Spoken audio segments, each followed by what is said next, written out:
The morning Grandma Celestine turned 90. She asked everyone to stop calling, not with anger, not with bitterness, just with the quiet, settled certainty of a woman who had finally decided she was allowed to say the true thing out loud. I'm tired of being strong. Strong is what people call you when they don't want to admit they should have helped.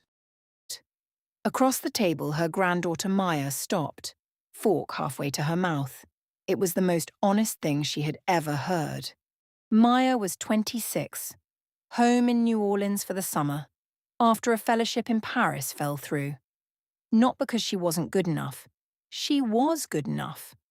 But the grant committee had quietly given her slot to someone whose father sat on the board.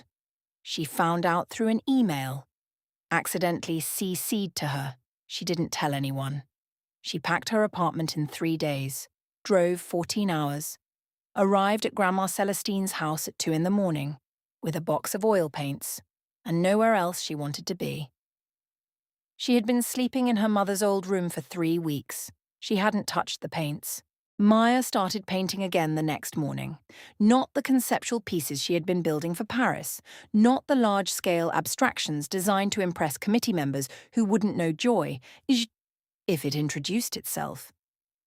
She started painting Celestine, the specific curve of her grandmother's hand around a coffee cup, the way kitchen light fell across the jars of dried herbs lined up on the windowsill, the expression on her face when a song she recognized came on the radio.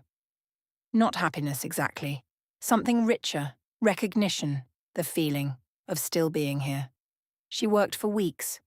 She didn't show anyone. One afternoon, Celestine came and stood in the doorway of the makeshift studio Maya had set up on the screened porch. She looked at the paintings for a long Your time. paintings are The kind of beautiful, long my that isn't dear. uncomfortable. Thank you, The Grandma. kind That means means a lot. something is being This one truly touches my seen. heart.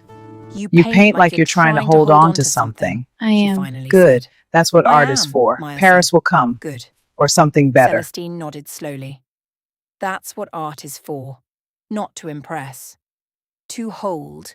She turned to go back inside, then stopped, didn't turn around. Paris will come, she said to the air in front of her. Or something better will. But don't you go shrinking down to fit through their door. You build a bigger door. In September, Maya submitted 12 paintings to a small gallery on Magazine Street. A last-minute open call she almost didn't apply for, because the prize was modest, the prestige minimal. She told herself it didn't matter if she got in. She told herself this enough times that she almost believed it. She got in. The show opened on a Thursday. Celestine came in a wheelchair, purple dress, gold earrings, the ones she only wore for church, and celebrations. She sat in front of the largest painting, the one of her hands. She didn't say anything for a long time. A stranger stopped beside her.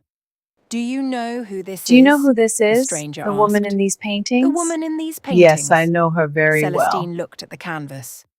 At those hands, her hands, rendered in oil and love, and her granddaughter's grief, and her granddaughter's healing. She smiled, the slow, full kind. Yes, she said, I know her very well. The show sold out. But the thing Maya would carry, the thing she would hold for the rest of her life, wasn't the sales, wasn't the reviews, wasn't the fellowship that came the following year from a program that actually deserved her work. It was sitting next to her grandmother on that screened porch, in the last of the summer light. No painting, no brushes, just 2 women, watching the sky go pink over the rooftops. And Celestine reaching over, taking her hand, saying nothing at all. She was loved, that was the whole story, that was enough.